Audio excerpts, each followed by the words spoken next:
Adiala jail में नाहक कैद। चेयरमैन पाकिस्तान तहरीक इंसाफ इमरान खान का अपनी कौम के नाम पैगाम। 8 मई को DGSPR ने अपनी प्रेस कॉन्फ्रेंस में कहा कि वो 9 मई पर हमें माफ़ी नहीं देंगे। हमारा मौक़िफ़ बिल्कुल वाज़ेह और दो टोक है कि माफ़ी मज़लूम नहीं ज़ालिम मांगता है।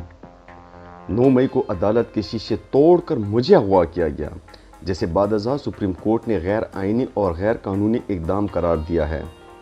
हमारे दर्जनों कारकुनान को शहीद, सैकड़ों को अगवा और हज़ारों को गिरफ्तार किया गया। घरों के तकद्दुस को पामाल किया गया और सिर्फ सियासी वाबस्तगी के जुर्म में लोगों के कारोबार तबाह कर दिए गए। इस फस्तायत के तनाजुर में माफ़ी तो मुझसे और तहरीक इंसाफ से मांगनी चाहिए।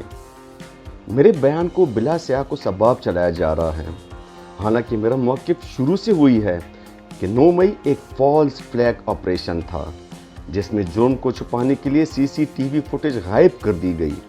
मेरा मुतालबा अब भी वही है कि CCTV फुटेज को मंज़र-ए-आम पर लाया जाए और इसकी रोशनी में साफ शफाफ तहकीकात करवाई जाएँ। डॉक्टर यास्मीन राशिद, जो बतौर एक तहरीक इंसाफ की नुमाइंदा 9 मई को कोर कमांडर हाउस के बाहर मौजूद थी, उन्हें मुतअद्दिद वीडियोज़ में कारकुनान को पुरअमन रहने की हिदायत देते सुना जा सकता है। ये साबित करता है कि 9 मई को हमारी जमात का कोई रहनुमा तोड़ फोड़ और जलाओ गहराओं में शामिल नहीं था।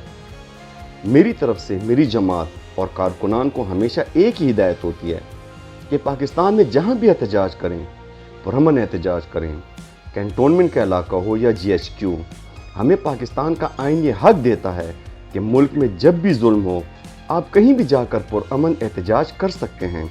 अगर शफाफ तहकीकात के नतीजे में तहरीक इंसाफ से वाबस्तगी रखने वाला कोई रहनुमा जलाओ गहराओ और तोड़ फोड़ के वाक़यात में मुलव्विस करार पाया गया तो उसे करार वाकई सजा दी जाए। जेल में बैठकर पेशन गोई कर रहा हूँ कि हुकूमत के पास 2 माह से ज़्यादा वक्त नहीं। नवाज शरीफ, शहबाज शरीफ और आसिफ अली जरदारी के नाम ECL में डालें, ये भाग न जाएं, केसेस बनाएं या जेल में रखें। मैं डील करने को तैयार नहीं। डील वो करता है जिसने कोई जुर्म किया हो। मेरा कोई पैसा बाहर नहीं पड़ा, ना कोई जायदाद। मैंने सारे केसेस लड़े हैं, मज़ीद भी लड़ूंगा। मुझ पर और मेरी एहलिया पर केसेस करने का मकसद PTI को तोड़ना था।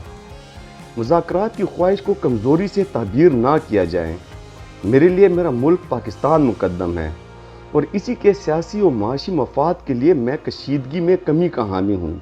मुज़ाकरात मशरूत और असल फैसला साजों से ही होंगे।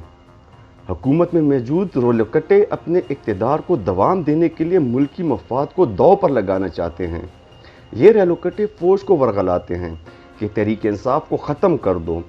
क्या 90% अवाम की नुमाइंदा जमात को ख़त्म करना मुमकिन है? जो भी ये ख्वाब देख रहा है उसे तारीख़ से सबक सीखना चाहिए।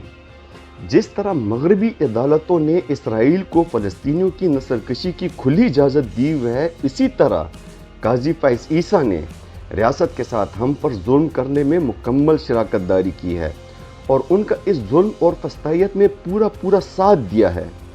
इसी तासुब और इंसाफ की अदम फराहमी की बुनियाद पर हमने काफ़ी अरसे से काजी फैज़ ईसा की मेरे मुकदमात से अलहदगी की दरख्वास्त दे रखी है। 8 फरवरी के इंतखाबात में भी हमारी पार्टी से बल्ले का निशान छीन कर काजी फैज़ ईसा ने जिस तरह PDM और इलेक्शन कमीशन की सहूलतकारी की है वो सबके सामने है। बंगाली अवाम ने अपने हकूक़ और जमहूरियत की बका के लिए मुत्तहिदा और पुरअज़्म जद्दोजहद करके जिस तरह मुल्क में राइज जाबराना निज़ाम से छुटकारा हासिल किया, वो काबिल सताइश है। इस सारे एहतजाज में अभी तक जिस तरह Bengali chief of army staff ने गैर सियासी रहते हुए मामले से निपटा, वो उनकी पेशेवराना अखलाकियात की दलील और काबिल तारीफ़ है।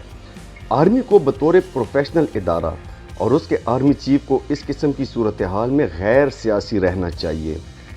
फ़ौज एक कौमी इदारा है और फ़ौज हम सब की है। इसकी साख का ख्याल हम सब ने करना है, लेकिन अपनी साख का सबसे ज़्यादा ख्याल फ़ौजी क़यादत ने ख़ुद करना है। ख़ुद एहतिसाबी बहुत मुफीद अमल है। मुशर्रफ समेत आप सब ने हमें बताया कि ये चोर हैं, और जब पूरी कौम ने आपकी इस बात पर यकीन कर लिया और मान लिया कि ये चोर हैं और इन्होंने मुल्क लूटा, تو مشرف نے ان چوروں کو NRO دیا اور پھر آپ نے ان کو NRO 2 دینے کا فیصلہ کیا۔ پھر ان چوروں نے اپنی مرضی کے قوانین بنوائے۔ ان کو انتخابات میں بدترین شکست ہونے کے باوجود آپ نے ان کے لیے دھاندلی کر کے ان کو اقتدار دیا۔ آپ چوروں کے ایک ایسے ٹولے کا مسلسل ساتھ دے رہے ہیں جن کی ترجیح ذاتی مفاد ہے۔ انہیں نہ عوام سے کوئی لگاؤ ہے نہ ملک کی فکر۔ تو جب آپ ایسے لوگوں کو سپورٹ کرتے ہیں جن کو عوام نے 8 فروری کو مسترد کیا ہے، تو اس طرح عوام میں آپ کا کیا تاثر جائے گا؟ آپ کو خود عوام میں آپ کے تاثر کا خیال رکھنا چاہیے۔